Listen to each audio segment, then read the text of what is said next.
আমরা আসলে কেউই তো অতীতে এই ধরনের দায়িত্ব পালন করিনি।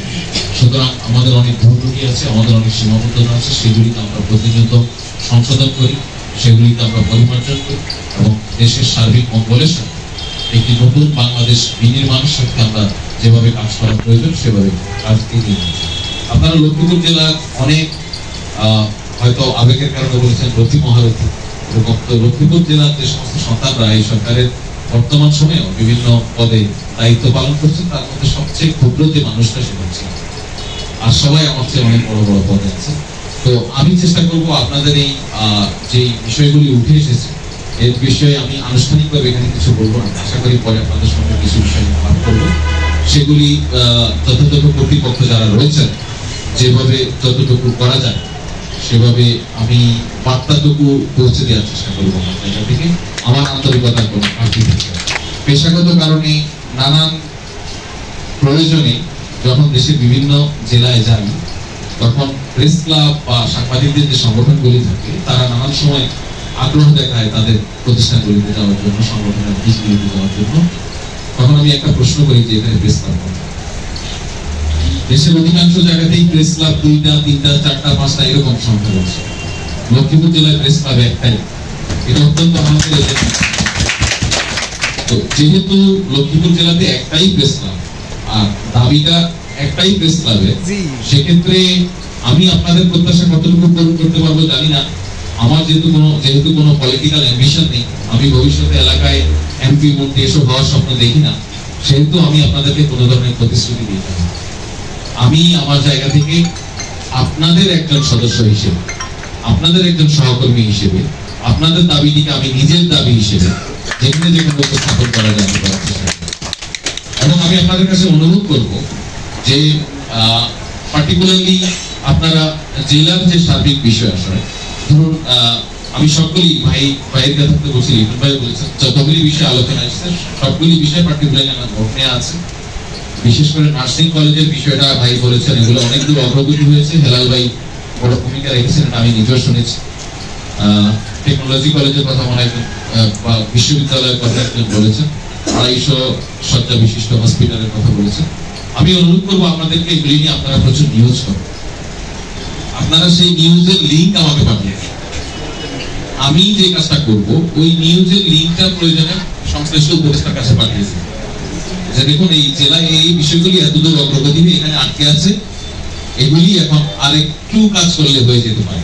আমার জন্য আলোচনা করাটা, বিষয়টা উত্থাপন করাটা সহজ হবে, যেহেতু আমরা কোনো পলিটিক্যাল মানুষ না।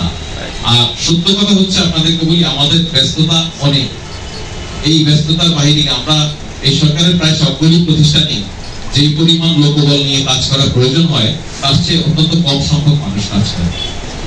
আপনি যদি অতীতের সরকারের বিবেচনা করেন, অতীতের সরকারগুলিতে আমরা দেখেছি যে সংবাদ কিভাবে নিয়ন্ত্রণ করা যায়, গণমাধ্যমকে কিভাবে নিয়ন্ত্রণ করা যায়, সংবাদ ছাপা কিভাবে না হয় সেই ব্যবস্থা করতে পেরেছে। আর এই সরকারের দৃশ্যটা একটু ভিন্ন।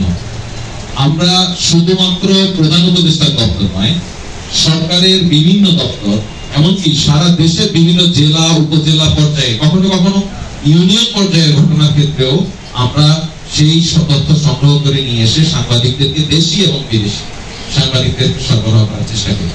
আমাদেরকে এই চ্যালেঞ্জটার মধ্যে পড়তে হওয়ার অন্যতম কারণ হচ্ছে আপনারা জানেন যে এই সরকার গঠনের পরপরই আমরা দেশি এবং বিদেশি গণমাধ্যমে এক ধরনের তথ্য সন্ত্রাসের কবলে পড়ি। সেটাকে আমরা কোনোভাবেই সাংবাদিকতা বলি না।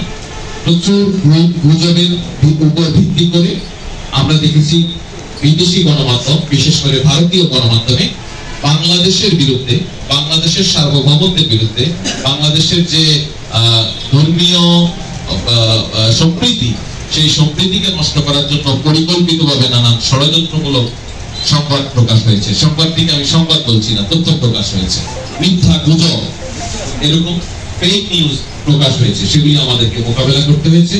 যাই হোক, সেগুলি ধীরে ধীরে আস্তে আস্তে সেই সংখ্যাটা কমেছে। এই সংখ্যাটা মিথ্যা এবং গুজব দেশি অথবা বিদেশি মিডিয়ায়, বিশেষত বিদেশি মিডিয়ায় কমে আসার ক্ষেত্রে সবচেয়ে বেশি যারা ভূমিকা রেখেছেন তারা হচ্ছে মফস্বলের সাংবাদিক। আমি সেজন্য আপনাদেরকে অত্যন্ত ধন্যবাদ জানাই। আপনাদের এই দায়িত্বশীল সাংবাদিকতা বাংলাদেশ রাষ্ট্রের সার্বভৌমত্ব রক্ষা করার জন্য বড় ধরনের ভূমিকা রেখেছে। আপনারা জানেন যে ভারতের গণমাধ্যমে যদি একটি সংবাদ প্রকাশ হয় যে হয়তো সে বলছে দিনাজপুরের অমুক জেলায় অমুক উপজেলায় একটি সাম্প্রদায়িক সহিংসতার ঘটনা ঘটেছে, সে ওইখানে সংবাদ করার ক্ষেত্রে সংবাদ প্রকাশের যে ন্যূনতম ইথিক্স নিয়ম নীতি তার কোনোটি মানে স্থানীয় প্রশাসনের কোনো বক্তব্য নেই, ভুক্তভোগীর কোনো বক্তব্য নেই, ঘটনা যাচাই বাছাইয়ের কোনো ব্যাপার নেই। দেখা গেছে কলকাতায় বসে একজন তাদের ধর্মীয় নেতা বা সংগঠনের নেতা তার বক্তব্য দিয়ে বাংলাদেশের সংবাদ প্রচার করছে। সে জায়গায় তাৎক্ষণিকভাবে সেই সংবাদগুলি প্রকাশের পর আমাদের ওই সংশ্লিষ্ট জেলার যে সংবাদকর্মী ভাইরা আছে তারা দেখা যায় নিজেরা সংবাদ প্রকাশ করছে। তাদের এই সংবাদ প্রকাশের মধ্য দিয়ে আমাদের বাংলাদেশ রাষ্ট্রের বিরুদ্ধে যে গভীর ষড়যন্ত্র, সেই ষড়যন্ত্র আমরা আলহামদুলিল্লাহ বলতে পারি ইতিমধ্যে ভেস্তে গেছে। বাংলাদেশের বিরুদ্ধে কোনো ষড়যন্ত্র আর ঠিক না।